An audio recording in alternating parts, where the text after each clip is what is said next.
Hi, എൻ്റെ പേര് ജിനു. ഞാനിപ്പം ഇങ്ങനൊരു വീഡിയോ ആയിട്ട് വന്നതിൻ്റെ കാരണം അച്ചായനാണ്. എല്ലാവർക്കും ഏകദേശം കുറച്ച് പേർക്കെങ്കിലൊക്കെ അറിയാം തൊപ്പിയുടെ അച്ചായൻ. അതെ ഗൈസ്, അച്ചായനാണ് ഈ വീഡിയോയുടെ ടോപ്പിക്ക്. ആൻഡ് ഈ ഒരു വിഷയം അത്ര റിലവന്റ് ആണെന്ന് ചോദിച്ചു കഴിഞ്ഞാൽ ഇത് മുഴുവനായിട്ട് കണ്ടിട്ട് നിങ്ങൾ വേണം എത്രത്തോളം റിലവന്റ് ആണെന്നുള്ളത് പറയാനൊക്കെ ഉണ്ട്. ആൻഡ് നമ്മുടെ വീഡിയോസ് സ്ഥിരമായിട്ട് ഈ പറയുന്ന പോലെ ഈ സീരിയസ് മൂഡിലുള്ള സാധനങ്ങൾ വരുന്നത് കാരണമാണെങ്കിൽ തല മൊത്തം ഇങ്ങനെ പുകഞ്ഞിരിക്കുകയാണ്. നമ്മൾ കുറെ നാൾ മുന്നേ വരെ ചെയ്തിട്ട് നമ്മുടെ ഒരു ഫൺ എലമെന്റ് ഉണ്ടല്ലോ, അത് എവിടേക്കോ നഷ്ടപ്പെട്ടു പോയി. അത് തിരിച്ചു കൊണ്ടുവരാനുള്ള ശ്രമമായിരിക്കും ഈ ഒരു വീഡിയോക്കകത്തൂടെ. ഓക്കെ, ആൻഡ് അത് മാത്രമല്ല, ഈ ഒരു വീഡിയോ കണ്ടു കഴിയുമ്പോഴത്തേക്കും സ്ഥിരം എന്റെ വീഡിയോസ് കാണുന്ന ആൾക്കാർ വിചാരിക്കും, ഈ ഒരു വിഷയത്തിൽ എന്താ നീ ഇങ്ങനെ സംസാരിക്കുന്നത്, ബാക്കിയുള്ള വിഷയങ്ങൾ സംസാരിക്കുന്നില്ല, ഇതെന്താ നീ ഇങ്ങനെ കൈകാര്യം ചെയ്തത് എന്നുള്ള രീതിയിൽ നിങ്ങൾക്ക് ഒരു അഭിപ്രായ വ്യത്യാസം എന്റെ ഈ ഒരു ഒപ്പീനിയൻ കാണാൻ തോന്നുന്നു. ഓക്കെ, നിങ്ങൾ ഇത് മുഴുവനായിട്ട് കണ്ടതിന് ശേഷം നിങ്ങൾ പറയുക ഞാൻ പറഞ്ഞതിൽ തെറ്റുകളുണ്ടോ എന്നുള്ളത്. ഓക്കെ, അങ്ങനെ ഉണ്ട് എന്നുണ്ടെങ്കിൽ തീർച്ചയായിട്ടും നിങ്ങൾ കമന്റ് ബോക്സിൽ എന്നെ തിരുത്തി തരിക. ഓക്കെ, വിഷയം എന്താണെന്ന് വെച്ച് കഴിഞ്ഞാൽ ജിനു തോമസ് എന്ന് പറയുന്ന ഇൻസ്റ്റാഗ്രാം പ്രൊഫൈലിലൂടെ കഴിഞ്ഞ ദിവസം വന്നിരിക്കുന്ന ഒരു വീഡിയോ ആയിരുന്നു ഞാനിവിടെ തുടക്കത്തിൽ വെച്ചേക്കുന്നത്. ഓക്കെ, ഇത് നമ്മുടെ സോജൻ വർഗീസ് എന്ന് പറയുന്ന അച്ചായൻ, തുപ്പിയുടെ ഒപ്പമുള്ള ആ ഒരു അച്ചായൻ ഉണ്ടല്ലോ, അതേ അച്ചായൻ തന്നെ. ഇതേ അച്ചായന്റെ ബർത്ത്ഡേ ആയിരുന്നു കഴിഞ്ഞ ദിവസം. അന്നേരം തൊപ്പിയുടെ ഒപ്പം ഇട്ടേക്കുന്ന ഒരു വീഡിയോ ഉണ്ട്. ആ വീഡിയോ ഞാൻ ഇങ്ങോട്ട് പ്ലേ ചെയ്യാം. സങ്കടമുണ്ട്, എന്നാലും നമ്മൾ ആഘോഷിക്കുകയാണ്. പോയവര് പോയി, നമുക്കിനി ജീവിക്കാം. മണ്ട്ര കൂടെ ഉണ്ട്.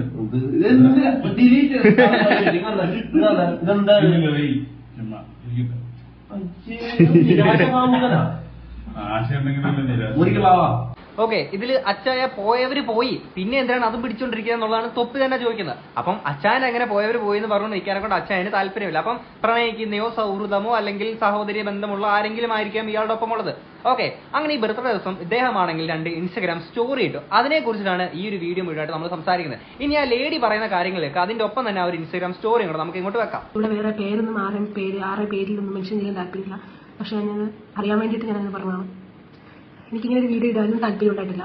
പക്ഷേ ഇങ്ങനെ പറയാൻ കാരണം പുള്ളിയുടെ കഴിഞ്ഞ ദിവസം പുള്ളിയുടെ ബർത്ത്ഡേക്ക് പുള്ളി സ്റ്റോറി ഇട്ടു. ആ സ്റ്റോറിയാണ് നിങ്ങൾ ഇവിടെ സൈഡിൽ കണ്ടുകൊണ്ടിരിക്കുന്നത്. ഓക്കെ, അതിലാത്ത സ്റ്റോറി എന്ന് പറയുന്നത് സ്വീറ്റ് ഹാർട്ട്സ് ബർത്ത്ഡേസ് ഗിഫ്റ്റ്, അതായത് ഇദ്ദേഹത്തിന്റെ പഞ്ചാര ഹൃദയത്തിന്റെ ബർത്ത്ഡേ ഗിഫ്റ്റ് ആണ് എന്ന് പറഞ്ഞുകൊണ്ട് ഉമ്മ കൊടുക്കുന്ന ഒരു ഫോട്ടോ ആണ് വെച്ചേക്കുന്നത്. അത് കഴിഞ്ഞിട്ട് പിറന്നാൾ ആശംസകൾ അറിയിച്ച എല്ലാവർക്കും നന്ദി. ഓക്കെ, ഇവരുടെ ഈ ഒരു പ്രൈവറ്റ് ആയിട്ടുള്ള ഒരു ഫോട്ടോ ആണെന്നുള്ളതാണ്, അല്ലെങ്കിൽ അങ്ങനെ ആ ഒരു പ്രൈവസിയിൽ എടുത്തൊരു ഫോട്ടോ ആണെന്നുള്ളത് ഞാൻ മനസ്സിലാക്കുന്നത്. ആ സാധനമാണ് അച്ചായൻ കൊണ്ടുവന്ന് പബ്ലിക്കിലോട്ട് എത്തിച്ചേക്കുന്നത്. ഓക്കെ, ഈ ബെഡ്റൂമിനകത്ത് നടക്കേണ്ടുന്ന സാധനങ്ങൾ പബ്ലിക്കിൽ കൊണ്ടുവന്ന് ഇടുന്ന ചില ഇത്തരം വൾഗർ രീതിയിൽ വരുന്ന സാധനങ്ങളോട് എനിക്ക് ഒട്ടും യോജിപ്പില്ലാത്തൊരു വ്യക്തിയാണ്. ആൻഡ് അങ്ങനെ പ്രൈവസി ഉള്ള ആ സാധനങ്ങൾ അല്ലെങ്കിൽ പ്രൈവറ്റ് ആയിട്ട് വെക്കേണ്ടുന്ന സാധനങ്ങൾ പ്രൈവറ്റ് ആയിട്ട് വെക്കണം, അതൊരിക്കലും പബ്ലിക് ആക്കുന്നതിനോട് എനിക്ക് യാതൊരു യോജിപ്പുമുള്ള ഒരു വ്യക്തിയല്ല. ഇനിയും ഈ സഹോദരി പറയാൻ നമുക്ക് കേൾക്കാം. ഞാൻ പുള്ളിയുടെ അടുത്ത് ഞാനില്ല, അത് ഫസ്റ്റ് എനിക്ക് പറയാനുള്ളൊരു കാര്യം. പുള്ളി അങ്ങനെ വിചാരിച്ചിട്ടാണ് കുറച്ച് സ്റ്റോറി ഇട്ട് എല്ലാവരും കാണിച്ചു വെച്ചിരുന്നത്. ഞാൻ പുള്ളിയുടെ കൂടെ ഇല്ല. എനിക്കറിയില്ല പുള്ളി എന്ത് ഇങ്ങനെ കാണിച്ചുകൊണ്ടിരിക്കുന്നത് എനിക്കറിയില്ല. പുള്ളി കുറച്ച് പ്രോബ്ലംസ് ആയതുകൊണ്ട് മാത്രമാണ് പുള്ളിയെ ഞാൻ ബ്ലോക്ക് എല്ലാം ചെയ്ത് വെച്ചത്. പുള്ളി നല്ല സൗഹൃദത്തിലായിരുന്നു ഞങ്ങൾ. പുള്ളിയുടെ നല്ല ഇതാണ്. പുള്ളി ഒരു കുഴപ്പം ആ സമയത്തൊന്നും നല്ല കുഴപ്പമൊന്നുമില്ലായിരുന്നു. ഞാൻ പുള്ളി എന്നാലും ഉണ്ടായിരുന്നെങ്കിലും ഞാനത് പറഞ്ഞു അങ്ങനെയല്ല ഇങ്ങനെയാണെന്നൊക്കെ പറയുമ്പോൾ പുള്ളി ഓക്കെ ആവുമായിരുന്നു. അങ്ങനെ പിന്നെ പുള്ളിയായിട്ടുള്ള കോൺടാക്ട് ഞാൻ കണ്ടിന്യൂ ചെയ്തത്. പക്ഷെ അത് കണ്ടിന്യൂ ചെയ്തപ്പോഴും പുള്ളി ആ ക്യാരക്ടറാണെന്ന് അറിഞ്ഞപ്പോഴാണ് ഞാൻ ബാക്കിലോട്ട് പറഞ്ഞത് പുള്ളിയുടെ കൂടെ ഓക്കെ ആവില്ല. പിന്നെ നമ്മുടെ കൂട്ടത്തിൽ പെട്ടെന്ന് നിന്ന് ഒരാളെ പെട്ടെന്ന് അവോയ്ഡ് ചെയ്യുമ്പോൾ അത് ശരിയല്ലല്ലോ എന്ന് വിചാരിച്ചിട്ട് പിന്നെ നോർമലി പുള്ളിയോടുള്ള ടോക്ക് കണ്ടിന്യൂ ചെയ്തിട്ടുണ്ട്. അല്ലാതെ വേറെ റിലേഷനായിട്ട് ഒന്നും എനിക്ക് ഉണ്ടായിട്ടില്ല. പുള്ളിയോട് ഞാൻ ഓപ്പണായിട്ട് ഞാൻ തുറന്നു പറഞ്ഞിട്ടുണ്ട് എനിക്ക് ഇഷ്ടമല്ല, എനിക്ക് അങ്ങനെ ഫ്രണ്ടായിട്ട് നിൽക്കുകയാണെങ്കിൽ നിങ്ങളുടെ ഏത് സിറ്റുവേഷനിലും ഞാൻ കൂടെ ഉണ്ടാകും എന്ന് എപ്പോഴും ഞാൻ പുള്ളിയുടെ അടുത്ത് പറഞ്ഞു കൊടുക്കുന്നതാണ്. അങ്ങനെ ഫ്രണ്ടായിട്ട് ഇരിക്കുമ്പോഴൊരു ഫോട്ടോ ആണ് നിങ്ങൾ ഇതായി കാണുന്നത്. ഇതുപോലൊരു ഫ്രണ്ട് എനിക്കില്ലാണ്ടായിപ്പോയല്ലോ. നിങ്ങൾക്ക് അങ്ങനെ ഒരു ഫ്രണ്ട് ഉണ്ടെങ്കിൽ തീർച്ചയായിട്ടും കമന്റ് ബോക്സിൽ പറയാം. സോ ഈ ഒരു ഫോട്ടോ കാണുന്നത് വെച്ചാൽ നമുക്ക് മനസ്സിലാക്കുന്ന ഒരു സാധനം എന്ന് വെച്ചാൽ ഇവർ ഫ്രണ്ട്ഷിപ്പ്, ഓക്കെ, ഇവർ ഫ്ലേർട്ട് ചെയ്യായിരുന്നു. ഓക്കെ, രണ്ടുപേർ തമ്മിൽ ഫ്ലേർട്ട് ചെയ്യുന്നത് എന്ന് പറയുന്നത് വലിയ തെറ്റായിട്ടുള്ള കാര്യമല്ല. രണ്ടുപേരെയും പരസ്പര സമ്മതത്തോടുകൂടി തന്നെ അവർ ഫ്ലേർട്ട് ചെയ്ത് നടക്കുക എന്ന് പറയുന്നത് ഒരിക്കലും തെറ്റായിട്ടുള്ള കാര്യമല്ല. അതിലൊന്നും നമ്മൾ എതിർപ്പ് കാണിക്കുന്ന ഒരു വ്യക്തിയല്ല. സോ ഇവർ തമ്മിൽ ഫ്ലേർട്ട് ചെയ്യുന്നത് ഈ ഫ്രണ്ട്ഷിപ്പ് എന്ന് പറയുന്നത് ഓക്കെ ഫ്രണ്ട്സ് വിത്ത് ബെനിഫിറ്റ് എന്നുള്ള സാധനമായിരിക്കും. അതിൽ ഞാൻ തെറ്റായിട്ട് പറയുന്നില്ല, കാര്യം മറ്റാർക്കും നിങ്ങൾ ബുദ്ധിമുട്ടുണ്ടാക്കുന്നില്ലല്ലോ.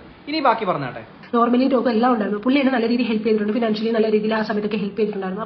അപ്പോൾ അപ്പോഴും ഞാൻ പറഞ്ഞിട്ടുണ്ട് എനിക്ക് ജോലി കിട്ടി കഴിയുമ്പോൾ നിങ്ങൾക്ക് പൈസ തിരിച്ചു തരാം. അതുവരെ ഞാൻ സംസാരിച്ചിട്ടുണ്ട്. അത് വേറെ ഒന്നുമല്ല, നമുക്ക് അറിയുന്നവരടുത്ത് ചോദിക്കുമ്പോൾ നമുക്കൊരു ബലം ആണല്ലോ എന്നുള്ള രീതിയിലാണ് ഞാൻ പുള്ളിയുടെ അടുത്ത് പൈസ വെച്ചത്. പുള്ളി തന്നതുകൊണ്ട് ഞാൻ ഓക്കെ പറഞ്ഞു, ഞാൻ ഫിനാൻഷ്യലി സെറ്റിൽ, അതായത് ജോലിയൊക്കെ കിട്ടി കഴിഞ്ഞിട്ട് ഞാൻ ഇത് സെറ്റിൽ ചെയ്ത് തരാം എന്നൊക്കെ. ഇതിനകത്ത് പുള്ളി തന്നതുകൊണ്ട് ഞാൻ ഓക്കെ പറഞ്ഞു, അല്ലാതെ ആവശ്യമുണ്ടായിട്ടല്ല.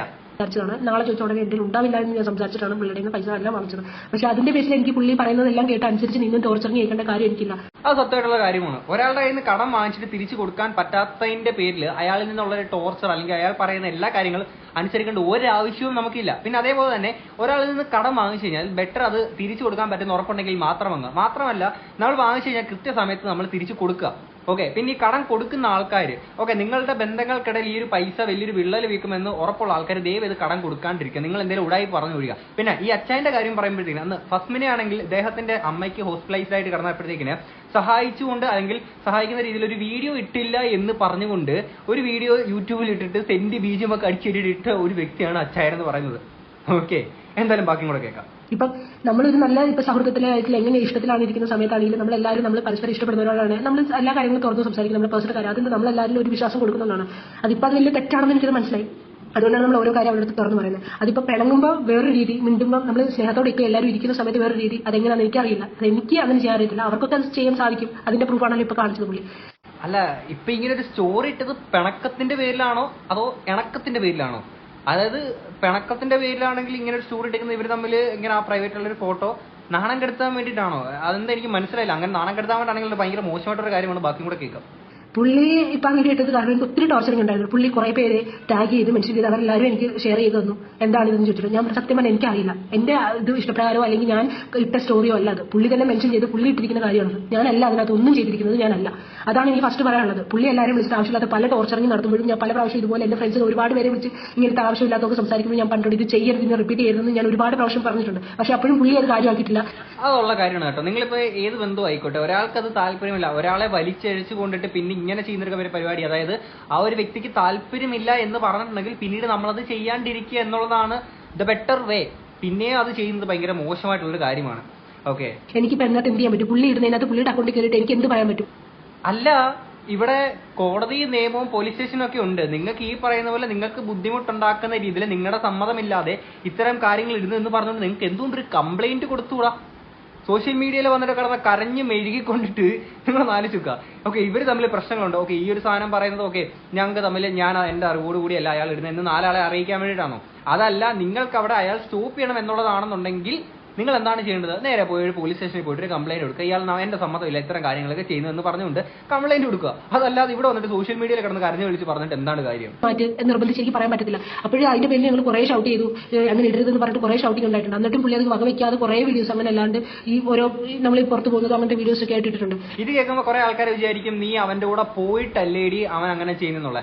ദയവ് ചെയ്ത് അങ്ങനെ പറയാണ്ടിരിക്കും. കാര്യം എന്ന് വെച്ചാൽ ഇവരുടെ ഞാൻ ഇവരുടെ ഇടയ്ക്ക് പറഞ്ഞ പോലെ തന്നെ രണ്ടുപേരെ സമ്മതത്തോടെ അവർക്ക് പ്രശ്നമില്ലാതെ അല്ലെങ്കിൽ ബാക്കി ഒരാൾക്ക് ബുദ്ധിമുട്ടുണ്ടാക്കാത്ത രീതിയിൽ അവർ നടക്കുന്നതിൽ എന്താണ് പ്രശ്നം? എന്താണ്? അപ്പം ആ ഒരു ടൈമിൽ ഓക്കെ അത്രയും ആ ഒരാളെ വിശ്വസിച്ച് ട്രസ്റ്റ് ചെയ്തിട്ട് ഞാൻ ഇവരുടെ കാര്യത്തിൽ എതിരെ ഇങ്ങനെയൊക്കെ പറഞ്ഞു എന്തായാലും കുഴപ്പമില്ല. ഓക്കെ, അപ്പൊ അങ്ങനെ ട്രസ്റ്റ് ചെയ്ത് നിൽക്കുന്ന ആൾക്കാരാണ് ഇവർ രണ്ടുപേരും. ഓക്കെ, ആ ഒരു ടൈമിൽ ഒരാളുടെ പാർട്ണറിന്റെ സമ്മതമില്ലാതെ ഇങ്ങനൊരു കാര്യം ചെയ്യുന്നത് തെറ്റായിട്ടുള്ളൊരു കാര്യമാണ്. ഷുവർ, അയാൾ ഇപ്പം ഈ ലേഡി പറയുന്നത് പ്രകാരം ഈ ലേഡി പറയുന്നത് സത്യമാണെന്നുണ്ടെങ്കിൽ ആ വ്യക്തി ചെയ്യുന്നതാണ് തെറ്റായിട്ടുള്ളൊരു കാര്യം. ലേഡിയുടെ സമ്മതമില്ലാതെ ചെയ്യുന്ന കാര്യമാണെങ്കിൽ അയാൾ ചെയ്യുന്ന ഒരു തെറ്റായിട്ടുള്ളൊരു കാര്യമാണ്. ഓക്കെ, അവർ ഒരുമിച്ച് അങ്ങനെ നടന്നെന്നോ ഇരുന്നെന്നോ പറഞ്ഞിട്ടൊന്നും പ്രത്യേകിച്ച് കാര്യമൊന്നുമില്ല. മാരേജ് ചെയ്യണമെന്ന് പറയുമ്പോൾ ഞാൻ പറഞ്ഞു എനിക്ക് ഇഷ്ടമല്ല എന്ന് ഞാൻ പറഞ്ഞു. അതിന് പുള്ളി ഇത്രയും ടോർച്ചർ ചെയ്യേണ്ട കാര്യം എന്താണെന്ന് എനിക്കറിയില്ല. ഞാൻ പറഞ്ഞു എനിക്ക് മാരേജ് വേറെ എന്റെ വീട്ടിൽ സെറ്റിൽ ആയിട്ടുണ്ട്, ഓക്കെ ആയതാണ്, എനിക്ക് ഇതിന് പറ്റത്തില്ല, ഞാൻ സംസാരിച്ചതാണ്, എനിക്ക് വേണ്ട, എനിക്ക് മാരേജ് ഈ പുള്ളിയായിട്ട് എനിക്ക് ഓക്കെ ആവില്ല. കാരണം നമ്മളിപ്പോൾ ഒരാളെ അത്രയും നല്ല രീതിയിൽ നിന്ന് ഒരാളെ പെട്ടെന്ന് നമ്മൾ അത്രയും അകറ്റി ബ്ലോക്ക് ചെയ്യണമെന്നുണ്ടെങ്കിൽ ഒരു റീസൺ ഇല്ലാതെ നമ്മളത് ചെയ്യില്ല. അത് ഈ അച്ചായ മറ്റേ മായാനദി സിനിമ കണ്ടിട്ടില്ലെന്ന് തോന്നുന്നു. മായാനദിക്കകത്ത് നമ്മുടെ മാത്തന്റെ അടുത്ത് നായിക പറഞ്ഞൊരു ഡയലോഗ് ഉണ്ട്. അറിയാവുന്ന ആൾക്കാർ താഴെ കമന്റ് ബോക്സിൽ പറയും. ഞാനങ്ങാണ് ഇതിവിടെ പറഞ്ഞു നമ്മൾ പിന്നെ കോടതിയും ജയിലുമായിട്ടൊക്കെ കയറി ഇറങ്ങേണ്ടി വരും. നിങ്ങൾ കമന്റ് ബോക്സിൽ പറയാം, നമുക്ക് ബാക്കിയും കൂടെ കേൾക്കാം. അല്ലാതെ പുള്ളിനെ വിളിച്ചിട്ട് കാലി പിടിച്ചിട്ട് എന്റെ പോസ്റ്റ് ഡിലീറ്റ് ആക്കണം. നേരത്തെ ഒരു പ്രാവശ്യം പുള്ളി ഇതുപോലത്തെ വീഡിയോസ് ഇട്ടപ്പോൾ ഞാൻ പുള്ളിനെ ഒത്തിരി കെഞ്ചി അവർ അമ്മയോട് ഉൾപ്പെടെ വരെ പറഞ്ഞിട്ട് വന്നു ഇത് മാറ്റി എങ്ങനെ കാണിക്കുന്നത് തെറ്റാണ്. അത് പറയാനാണെങ്കിൽ ഒരുപാട് കാര്യങ്ങളുണ്ട്. അതെനിക്ക് ഇവിടെ നിന്ന് പറയാൻ താല്പര്യമില്ല. അതുകൊണ്ട് മാത്രം ഞാൻ പറയുന്നില്ല. അല്ല, ഇത്രയും പ്രശ്നങ്ങൾ നിങ്ങൾക്ക് കുടുംബത്തിന് വരെ ഇത്രയും വലിയ പ്രശ്നം ഉണ്ടാക്കുന്ന രീതിയിൽ നിങ്ങൾ ഇവിടെ വീഡിയോ ഇട്ടതുകൊണ്ട് പ്രത്യേകിച്ച് എന്താണ് കാര്യം? എന്താണ് പോലീസ് സ്റ്റേഷനിൽ പോയിട്ട് കംപ്ലൈന്റ് കൊടുത്താൽ പോരെ നിങ്ങൾക്ക്? ഇന്ന് മാറും നാളെ മാറും എന്ന് വെച്ചിട്ട് ഞാൻ ഓക്കെ പറഞ്ഞു. പുള്ളി ടോർച്ചറിങ് ഞാൻ എന്നിട്ട് പുള്ളിനെ ബ്ലോക്ക് ചെയ്തതാണ്. പിന്നെ പുള്ളി കോൺടാക്ട് ചെയ്യുന്നത് കൊണ്ട് മാത്രമാണ് ഞാൻ കോൾ എടുത്തത്. അല്ലാണ്ട് എനിക്ക് വേറെ ഒരു രീതിയിലുമില്ല. ഞാൻ കേട്ടതിൽ എന്തെങ്കിലും കുഴപ്പമുണ്ട്? അതായത് പുള്ളി ഞാൻ ബ്ലോക്ക് ചെയ്തു, പക്ഷെ പുള്ളി എന്നെ പിന്നെ കോൺടാക്ട് ചെയ്യുന്നതുകൊണ്ടാണ് ഞാൻ കോൾ എടുക്കുന്നത്. അല്ല, ബ്ലോക്ക് ചെയ്ത് കഴിഞ്ഞാൽ പിന്നെ നമുക്ക് കോൾ വരില്ലല്ലോ. ഓ മേ ബി വേറെ ആൾക്കാരുടെ ഫോണിൽ നിന്ന് കോൾ ചെയ്തതായിരിക്കാം. അപ്പം അതായത് നിരന്തരമായിട്ട് ഈ ശല്യങ്ങൾ വരുന്നുണ്ടെന്നുണ്ടെങ്കിൽ ഇത്ര ശല്യം വരുമ്പോൾ പോലീസ് സ്റ്റേഷനിൽ പോയിട്ടല്ലേ പറയേണ്ടത്? ഇവിടെ സോഷ്യൽ മീഡിയയിൽ എന്ന് പറഞ്ഞിട്ട് എന്താണ് പ്രയോജനം? പുള്ളി എന്റെ അടുത്ത് പറഞ്ഞതാണ് നിനക്ക് സോഷ്യൽ മീഡിയയിൽ ഒന്നും ആരില്ല, പക്ഷെ എന്നെ സപ്പോർട്ട് ചെയ്യുന്ന ഒരുപാട് പേരുണ്ട്, ഞാൻ എന്തിട്ടാലും ഞാൻ എല്ലാവരും സപ്പോർട്ട് ചെയ്യും, നിന്നെ ഒന്നും സപ്പോർട്ട് ചെയ്യാത്തില്ല, ആരും വരത്തില്ല എന്ന് പറഞ്ഞിട്ട് എപ്പോഴും എന്റെ അടുത്ത് പറയും. എനിക്ക് ആരെയും സപ്പോർട്ടും വേണ്ട, ഒന്നും വേണ്ട. അത് അച്ചായൻ പറഞ്ഞേക്കുന്ന കാര്യം മോശമുള്ള കാര്യം. പിന്നെ സോഷ്യൽ മീഡിയ കൊണ്ട് ഇങ്ങനെ കുറച്ച് ഉപയോഗമുണ്ട്, ഇല്ലെന്ന് ഞാൻ പറയുന്നില്ല. ഓക്കെ, പക്ഷേ നിങ്ങൾ ചെയ്യേണ്ട ഒരു കാര്യം ഫസ്റ്റ് പോലീസ് സ്റ്റേഷനിൽ പോയിട്ട് ഒരു കംപ്ലൈന്റ് കൊടുത്തിട്ട് ഓക്കെ ഞാൻ ഇങ്ങനെ ഒരു കംപ്ലൈന്റ് കൊടുത്തിട്ടുണ്ട്, ഇനി മേലാൽ ഇങ്ങനത്തെ കാര്യങ്ങൾ ആവർത്തിക്കാൻ പാടില്ല. സോ ഇങ്ങനെ ആൾക്കാരിലോട്ട് ഇങ്ങനെ അച്ചായൻ ത്രൂ കുറെ കാര്യങ്ങൾ എത്തിയിട്ടുണ്ട്, ദയവേദി ഇനി ആരും അത് റിപ്പീറ്റ് ചെയ്താൽ അതൊരു ബുദ്ധിമുട്ടായിട്ട് എനിക്ക് നേരെ വരരുത്, അല്ലെങ്കിൽ അച്ഛനെ ഒരു ബുദ്ധിമുട്ടായിട്ട് മാറരുത്, കാര്യം പോലീസ് കംപ്ലൈന്റ് കൊടുത്തിട്ടുണ്ട്. അങ്ങനെ പറഞ്ഞുകൊണ്ട് കംപ്ലൈന്റ് കൊടുത്തതിന് ശേഷം നിങ്ങൾ ഇടുന്ന ഒരു വീഡിയോ ആണെന്നുണ്ടെങ്കിലൊക്കെ ബെറ്റർ വേ ആണ്, പ്രോപ്പർ വേയിൽ ഇട്ടേക്കുന്ന ഒരു വീഡിയോ ആണ്. പക്ഷെ അതല്ലാതെ നിങ്ങൾ ഈ പറയുന്ന പോലെ ഓക്കെ ഇങ്ങനൊരു സാധനം അച്ചായൻ ഇങ്ങനെ ചെയ്തു അങ്ങനെ ചെയ്തു അച്ചായൻ എന്നെ നാറ്റിക്കാണെന്നൊക്കെ പറഞ്ഞിട്ട് പറയുന്നത് ഇനി കുറച്ച് സാധനങ്ങളൊക്കെ ഉണ്ട്, ഭയങ്കര കോമഡി ആയിട്ട് തോന്നുന്ന സാധനങ്ങൾ ഞാൻ അതുകൂടി ഇങ്ങോട്ട് പ്ലേ ചെയ്യാം. എനിക്ക് എന്റെ ഫാമിലി ഉണ്ട്, അവരെ നോക്കണം എനിക്ക്. ഞാൻ കാരണം അവർക്കൊരു വേദന ഉണ്ടാവരുത്, അതുകൊണ്ട് മാത്രമാണ് ഞാൻ ഈ വീഡിയോ കൊണ്ട് വന്നത്. എനിക്കറിയില്ല ആ വീഡിയോയിലെ ബാക്കിൽ എന്താണ് ഈ പുള്ളി കാണിക്കുന്നതും. പുള്ളി ഈ ഓരോ ഇടുന്ന പോസ്റ്റും പുള്ളിയുടെ ഇഷ്ടപ്രകാരം മാത്രം ഇടുന്ന പോസ്റ്റാണ്, എന്റെ ഇഷ്ടപ്രകാരമല്ല. എനിക്ക് പുള്ളിയായിട്ട് ഒരു ബന്ധമില്ല, എനിക്ക് പുള്ളി ആരാന്ന് പോലും ഇപ്പൊ ഇനിയും തൊട്ട് അറിയുന്ന ഒരു ചോദ്യം ഉണ്ടായിരുന്നു, പക്ഷെ എനിക്ക് ഇനി അങ്ങ് ഓർക്കാൻ പോലും ഇഷ്ടമാവുന്നില്ല. ഓർക്കാൻ പോലും ആഗ്രഹിക്കാത്ത മുഖമാണ് അച്ചായ നിങ്ങളുടേത്. എന്നിട്ട് നിങ്ങൾ എന്തിനാണ് നിരന്തരം അവരെ ഇങ്ങനെ പിന്തുടർന്നുകൊണ്ട് ഇങ്ങനെ പ്രണയിച്ച് വേദനിപ്പിക്കുന്ന എന്തിനാണ്?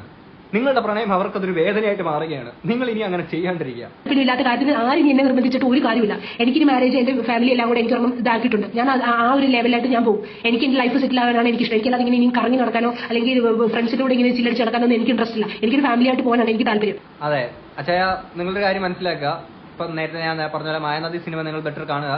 ഇനി പുള്ളിക്കാരിക്ക് അങ്ങനെ കമ്പനി അടിച്ച് നടക്കാൻ താല്പര്യമില്ല. പുള്ളിക്കാരിക്ക് കല്യാണം കഴിക്കണം, സെറ്റിൽ ആവണം, അങ്ങനെ നിൽക്കുകയാണ്. നിങ്ങൾ ദയവ് ചെയ്തിട്ട് ഇനി അവരെ പുറകെ നടന്ന് ഇങ്ങനെ ശല്യം ചെയ്യാണ്ടിരിക്കുക. നിങ്ങൾ എന്തിനാണ് മറ്റൊരാളുടെ ലൈഫിൽ ഇത്രയും വലിയ ബുദ്ധിമുട്ടുണ്ടാക്കുന്നത്? നിങ്ങൾ കമ്പനി അടിച്ച് നടക്കാനൊക്കെ കൊണ്ട് വേറൊരു കാസ്റ്റിംഗ് കൂടെ ഇട്. എന്റെ ഒപ്പം കമ്പനി അടിച്ച് നടക്കാൻ ആരെങ്കിലും ഉണ്ടോ എന്ന് പറഞ്ഞുകൊണ്ട് നിങ്ങൾ അങ്ങനെ ഇടുക. എന്നിട്ട് വേറെ ആരെങ്കിലും കണ്ടെത്തിയിട്ട് അങ്ങനെ നിങ്ങൾ പോവുക. അല്ലാതെ എനിക്ക് വേറെ ഒന്നും പറയാനില്ല. അപ്പോൾ ഓരോ അവരെയും വരെയും വിളിച്ചിട്ട് ഓരോ എന്റെ ഇൻസ്റ്റാഗ്രാമിൽ കയറിയിട്ട് എനിക്ക് ഒരു ലവ് ചിഹ്നം കമന്റ് ഇടുന്ന ഫ്രണ്ട്സിന് വരെ പോയിട്ട് പേഴ്സണലി പോയിട്ട് റിക്വസ്റ്റ് ചെയ്ത് അവർക്ക് മെസ്സേജ് ഇട്ടിട്ട് ഓരോ ആവശ്യമില്ലാത്ത ടോക്ക് അവരോട് സംസാരിക്കുന്നുണ്ട്. അവരും പറഞ്ഞു താൻ എന്തിനാണ് എന്റെ അടുത്ത് പറയുന്നത് വെച്ചാൽ തനിക്ക് അറ്റ്ലീസ്റ്റ് ഒരു പക്വതയുള്ള ഒരു മനുഷ്യൻ പെരുമാറുന്ന പോലെ അല്ല ഈ പുള്ളിക്കാരൻ പെരുമാറുന്നത്. എനിക്ക് മനസ്സിലാവുന്നില്ല ഈ പുള്ളിക്കാരൻ ഒരു മെച്ചുവേർഡ് ഇല്ലെന്നാണ് എന്റെ ഒരു ഇത്. കലിപ്പനാണല്ലേ നിങ്ങൾ ഇത് കേൾക്കുമ്പോ എങ്ങനെയാണ് ചിരി വരായത്? പുള്ളിക്കാരി വിഷമിച്ചൊക്കെയാണ് പറയുന്നത് തോന്നുന്നു. പക്ഷെ എനിക്കിത് കേട്ടിട്ട് ഭയങ്കര ചിരിയായിട്ടാണ് തോന്നുന്നത്. കാര്യം മറ്റൊന്നുമല്ല, ഒരു ലവ് ചിഹ്നം ഇട്ടു എന്ന് പറഞ്ഞുകൊണ്ട് അവർക്കെല്ലാം പോയിട്ട് മെസ്സേജ് അയച്ചിട്ട് ഓക്കെ സോഷ്യൽ മീഡിയ ആണ്, നമ്മളൊരു പോസ്റ്റ് ഇടുമ്പോൾ ആൾക്കാർ കമന്റ് ഇടും, അതിൽ ലവ് ചിഹ്നം ഇടുന്നത് ഈ പറഞ്ഞ അതിന് മറ്റൊരു അർത്ഥം കണ്ടിട്ട് മാത്രം ഇടുന്നൊരു സാധനമാണത്. എനിക്കറിയാൻ പാടില്ല. നിങ്ങൾ തന്നെ പറ, ഇതൊക്കെ കേട്ടിട്ട് ഒരു ലവ് ചിഹ്നം ഇട്ടെന്ന് പറഞ്ഞിട്ട് ആൾക്കാരുടെ അടുത്ത് മൊത്തം പോയിട്ട് പുള്ളി ആ രീതിയിൽ പെരുമാറുകയാണെന്ന്. അടുത്തൊക്കെ ചെന്നിട്ട് മെസ്സേജ് ഇടുന്ന കണ്ടിട്ട് അവർ എനിക്ക് എന്റെ സ്ക്രീൻഷോട്ട് ഇട്ടിട്ട് എന്നോട് ചോദിക്കുന്നത് എന്താണ്, ഞാൻ എന്ത് മറുപടി കൊടുക്കാനോ? എനിക്ക് എല്ലായിടത്തും ചെന്നിട്ട് ഞാൻ ശരിയാണ്, ഞാൻ ഇങ്ങനെയാണെന്ന് എനിക്ക് പറയാൻ പറ്റത്തില്ല. എനിക്ക് എന്റെ ന്യായമുണ്ട്. അല്ല, നിങ്ങൾ നിങ്ങളുടെ ന്യായമുണ്ട്, നിങ്ങളുടെ സാഹചര്യം എന്താണെന്ന് നമ്മൾ മനസ്സിലാക്കുന്നു. പക്ഷേ നിങ്ങൾ ഈ ഞാൻ നേരത്തെ പറഞ്ഞ കംപ്ലൈന്റ് കൊടുത്തിട്ട് ഇടുന്ന ഒരു വീഡിയോ ആണെന്നുണ്ടെങ്കിലും ഒക്കെ വലിയ പ്രശ്നമില്ല. ഇപ്പൊ നിങ്ങൾ ഈ പറയുന്ന സാധനം എല്ലാവരും നിങ്ങൾ പറയുന്ന അതേ രീതിയിൽ എടുക്കണമെന്ന് നിർബന്ധമൊന്നുമില്ല. ഓക്കെ, എനിക്കിത് ഫസ്റ്റ് ഓഫ് ഓൾ കണ്ടപ്പോഴത്തേക്കും ഓക്കെ അച്ഛൻ്റെ ഈ സാധനമൊക്കെ പറഞ്ഞു എനിക്ക് ഭയങ്കര കോമഡിയായിട്ടാണ് എനിക്ക് തോന്നിയിട്ടുള്ളത്. ചിലപ്പോൾ എൻ്റെ ഞാനിത് ഈ ഒരു വിഷയം ഞാൻ കണ്ട് മനസ്സിലാക്കി എൻ്റെ എന്തെങ്കിലും പെശകായിരിക്കും. അതാണ് ഞാൻ വീഡിയോയുടെ തുടക്കത്തിൽ പറഞ്ഞേ. ബാക്കിയുള്ള വിഷയം പോലല്ല, എനിക്കിത് എൻ്റെ ഈ ഒരു നിങ്ങൾക്ക് ഒരു അഭിപ്രായ വ്യത്യാസം ഉണ്ടായിരിക്കും. എൻ്റെ ഈ ഒരു വീഡിയോക്കകത്ത് ഞാനിത് പറയുന്നത് പ്രകാരം നിങ്ങൾക്കൊരു അഭിപ്രായ വ്യത്യാസം ഉണ്ടായിരിക്കും. കാര്യം എനിക്ക് ഈ ഒരു വിഷയത്തെ ആ രീതിയിൽ എടുക്കാൻ കഴിഞ്ഞുള്ളൂ. നടക്കണമെന്ന് ഞാൻ തീരുമാനിക്കുന്നത്. പുള്ളി എന്നെ കെട്ടിയിട്ടില്ല, എന്നെ ഭരിക്കാൻ പുള്ളി എന്റെ ഭർത്താവല്ല, എന്റെ ലവറല്ല, എന്റെ ആരുമല്ല. പിന്നെ എന്ത് രീതിയിൽ എന്നെ പുള്ളി എന്നെ ഭീഷണിപ്പെടുത്തണം? എന്റെ ഭർത്താവല്ല, എന്റെ ലവറല്ല, എന്റെ ആരുമല്ല, പിന്നെ എന്തിനെന്നെ ഭീഷണിപ്പെടുത്തണം? അങ്ങനെ ഭീഷണിപ്പെടുത്ത ഒരാളെ സോഷ്യൽ മീഡിയയിൽ ഇവിടെ വന്ന് പറഞ്ഞിട്ടാണോ കാര്യം? അയാളുടെ ശല്യം ഇങ്ങനെ നിരന്തരം ഉണ്ടെങ്കിൽ എനിക്കറിയാൻ പാടില്ല. ഓരോ മീഡിയയിൽ പുള്ളി മാത്രമേ പുള്ളി പറഞ്ഞിട്ടുള്ളൂ എന്റെ വൈഫാണെന്ന്. ഒരു ഇന്റർവ്യൂയിലോ ഒരു മീഡിയയിലോ ഒരു ഇതിലോ വന്നിട്ട് ഞാൻ പോസ്റ്റിട്ടില്ല, പറഞ്ഞിട്ടില്ല പുള്ളി എന്റെ ഹസ്ബൻഡ് ആണെന്നോ അല്ലെങ്കിൽ പുള്ളി എന്റെ ലവർ ആണെന്നോ ഞാൻ ഒന്നും പറഞ്ഞിട്ടില്ല. പുള്ളി അത് മെൻഷൻ ചെയ്തിട്ടേ ഉള്ളൂ. അല്ല, അതിന് പുള്ളിക്കാരുടെ ഇന്റർവ്യൂ ആരെങ്കിലും എടുത്തിട്ടുണ്ടോ? കാര്യം ഇന്റർവ്യൂ എടുത്താലല്ലേ ഇന്റർവ്യൂവിനകത്തൊന്നും പറയാൻ പറ്റുള്ളൂ. ഞാൻ യൂട്യൂബിൽ കയറിയിട്ട് നോക്കി ജിനു തോമസ് ഇന്റർവ്യൂ എന്നൊക്കെ പറഞ്ഞിട്ട് വേറെ എന്തൊക്കെയോ ഇങ്ങനെ കണ്ടു. ഓക്കെ, നിങ്ങൾ അതിന്റെ അടുത്ത് യൂട്യൂബിൽ നോക്ക്. ഞാൻ വേറെ ഇവരുടെ ഇന്റർവ്യൂ കണ്ടില്ല. അങ്ങനെ നിങ്ങൾ ആരും കണ്ടിട്ടുണ്ടെങ്കിൽ താഴെ കമന്റ് ഒന്ന് പറഞ്ഞു തരിക കേട്ടോ. ഇനി ഞാൻ കരയാൻ നിൽക്കത്തില്ല. കരഞ്ഞ് ഞാൻ തോറ്റുപോകും. കാരണം ഞാൻ പുള്ളിയുടെ മുമ്പിൽ പുള്ളിയുടെ വിചാരം ഞാൻ കഴിഞ്ഞ് ഇങ്ങനെ വന്ന് വീഡിയോ ഇടുമ്പോൾ പുള്ളി ചെയ്യും. അത് ഞാൻ സമ്മതിക്കില്ല. എന്തോന്നല്ലേ സോഷ്യൽ മീഡിയ കിടന്നിട്ട് അടിയും വഴക്കുണ്ടാകുന്ന കരഞ്ഞാൽ ഞാൻ തോറ്റു പോകുന്ന അയാളുടെ വിചാരം എന്നൊക്കെ പറഞ്ഞിട്ട് വിഷമിച്ചിട്ടൊക്കെ ഈ വീഡിയോ ഇടുന്നത്. ഞാൻ ഒരു കാര്യം എനിക്ക് അറിയാവുന്നതിനകത്ത് ചോദിക്കണം, നിങ്ങൾ എന്തിനാണ് നിങ്ങളുടെ ഈ ഒരു പ്രൈവറ്റ് ആയിട്ടുള്ള പ്രശ്നങ്ങൾ ഈ സോഷ്യൽ മീഡിയയിൽ വന്ന് ഇങ്ങനെ ഡംപ് ചെയ്യുന്നത്? എന്താണെന്ന് എനിക്ക് മനസ്സിലാവില്ല. കുറെയൊക്കെ ഈ പറയുന്നതിൽ ഫാമിലി വ്ലോഗേഴ്സ്, നമ്മൾ റിയാക്ഷൻ വീഡിയോട്ട് വന്നപ്പോഴത്തേക്കും കുറെ ഫാമിലി വ്ലോഗേഴ്സ് ആണ് വീട്ടിലെ കുടുംബ പ്രശ്നങ്ങൾ മൊത്തം നാട്ടുകാരെ മൊത്തം അറിയിച്ചിട്ട് അതിനെ ഒരു വലിയൊരു പോപ്പുലാരിറ്റി കൊടുക്കുന്ന ഒരു പ്രവണത അവരിലാണ് കണ്ടത്. ഇപ്പം ഇൻസ്റ്റാഗ്രാം എന്നൊക്കെ പറഞ്ഞ ഒരു സേഫ് സോൺ അല്ലെങ്കിൽ കുറച്ച് നമുക്കൊരു എന്റർടൈൻമെന്റിന് വേണ്ടി വിചാരിച്ചു നിൽക്കുന്ന ഒരു സാധനം വരുന്നത്. അവിടെയും ഇതുപോലെ വന്നിട്ട് നിങ്ങൾ ഈ അടിയും മഴക്കൊക്കെ കാണിക്കുന്നത് എന്തിനാണ് എനിക്ക് മനസ്സിലാവുന്നില്ല സുഹൃത്തെ. ഓക്കെ, നിങ്ങൾക്ക് അങ്ങനത്തെ പ്രശ്നങ്ങൾ കാര്യങ്ങളൊക്കെ ഉണ്ടെങ്കിൽ ബെറ്റർ നിങ്ങൾ പോലീസ് സ്റ്റേഷനിൽ പോയിട്ട് കംപ്ലൈന്റ് കൊടുക്കുക. അതിനുശേഷം വന്നിട്ട് നിങ്ങൾ സംസാരിക്കും. ഓക്കെ, അതൊരു പ്രോപ്പർ വേ ആണെന്ന് നമുക്ക് വേണമെങ്കിൽ പറയാം. പക്ഷെ ഇതെന്തോന്ന് ഓക്കെ അച്ചായന്റെ ഭാഗത്ത് വിഷയം. ഓക്കെ, ഇപ്പൊ അവിടുന്ന് അപ്പുറത്തുനിന്ന് അച്ചായന്റെ സൈഡിൽ നിന്നും പറഞ്ഞുകൊണ്ട് അച്ചായൻ മറ്റേ സെന്റി ബീജമോ സാധനങ്ങളൊക്കെ ഇട്ടിട്ട് ചിലപ്പോൾ അച്ചായൻ വന്ന് പറഞ്ഞെന്നിരിക്കും. പറയുന്നത് എനിക്ക് തോന്നുന്നില്ല, എന്നാലും ചിലപ്പോൾ പറഞ്ഞെന്നിരിക്കും. ഓക്കെ, ഇത് സോഷ്യൽ മീഡിയയിൽ അങ്ങോട്ടും ഇങ്ങോട്ടും അടിമടി കൊണ്ടാക്കുന്ന സ്ഥലമല്ല. നിങ്ങളൊന്ന് മനസ്സിലാക്കുക. നേരെ നിങ്ങൾ ചെന്നിട്ട് പോലീസ് സ്റ്റേഷനിൽ പോയിട്ട് കംപ്ലൈന്റ് കൊടുക്കുക. നിങ്ങളുടെ പ്രൈവറ്റ് ആയിട്ടുള്ള സ്പേസിൽ ആ ഒരു ഫോട്ടോസ് കാര്യങ്ങളൊക്കെ ഇയാൾ പബ്ലിക് ആയിട്ട് സ്റ്റോറിയും കാര്യങ്ങളൊക്കെ ഇടുന്നത്, ആ സാധനങ്ങളൊക്കെ നിങ്ങളുടെ പ്രൈവസിയെ അല്ലെങ്കിൽ ബാധിക്കുന്ന രീതിയിൽ നിങ്ങളുടെ സാധനങ്ങൾ നിങ്ങളുടെ ഭാവിയെ തകർക്കുന്ന രീതിയിൽ അങ്ങനെ തോന്നുന്നുണ്ടെങ്കിൽ കംപ്ലൈന്റ് കൊടുക്കുക. അതിൽ കൂടുതൽ എന്താ ഞാൻ പറയേണ്ടത്? ഞാൻ ഈ പറഞ്ഞ കാര്യത്തിൽ എന്തെങ്കിലും തെറ്റുകൾ ഉണ്ടെങ്കിൽ തീർച്ചയായിട്ടും നിങ്ങൾ കമന്റ് ബോക്സിൽ എന്നെ തിരുത്തി തരിക. ഓക്കെ, എനിക്ക് ഇതിൽ കൂടുതൽ അല്ലെങ്കിൽ ഇതിനെ പറ്റിയിട്ട് എങ്ങനെ പറയേണ്ടതുള്ളത് എനിക്ക് അറിയത്തില്ല. ഞാൻ മനസ്സിലാക്കി വെച്ചിട്ടാണ് ഞാൻ പറഞ്ഞത്. ഇനി ഈ കാര്യത്തിൽ നിങ്ങൾക്ക് എന്നാ തോന്നുന്നുള്ള തീർച്ചയായിട്ടും കമന്റ് ബോക്സിൽ പറയാം. നമുക്ക് അടുത്തൊരു വീഡിയോ കാണാം. അപ്പോൾ ശരി, ബൈ.